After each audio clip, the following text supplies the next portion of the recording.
నిర్మల్ నియోజకవర్గంలోని 7 మండలాల్లో 128 గ్రామ పంచాయతీలు బీజేపీ గెలిచిందని ఎమ్మెల్యే మహేశ్వర్ రెడ్డి తెలిపారు. ఎన్నికైన సర్పంచులను, వార్డు సభ్యులను ఎమ్మెల్యే అభినందించారు. బీజేపీ సర్పంచ్ అభ్యర్థులపై నమ్మకం ఉంచి ఓటు వేసిన గ్రామస్తులకు ఎమ్మెల్యే ధన్యవాదాలు తెలిపారు. ప్రజల నమ్మకాన్ని ఒమ్ము చేయకుండా పనిచేయాలని నూతన సర్పంచులకు బీజేపీ శాసనసభాపక్ష నాయకుడు మహేశ్వర్ రెడ్డి సూచించారు.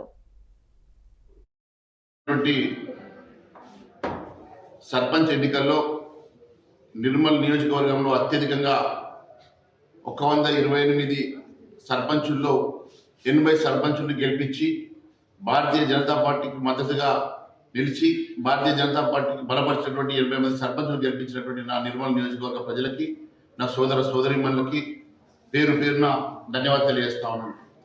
ఖచ్చితంగా మీరు గెలిపించుకున్నటువంటి సర్పంచులు మీ గ్రామ అభివృద్ధి కోసం, మీ సంక్షేమం కోసం పనిచేసే విధంగా నేను వారి వెంట ఉండి పనిచేస్తానని, మరి నాకు 80 మంది సర్పంచులు బహుమానంగా ఇచ్చిన మీ అందరికీ నేను పేరు పేరున ధన్యవాదాలు తెలియజేస్తూ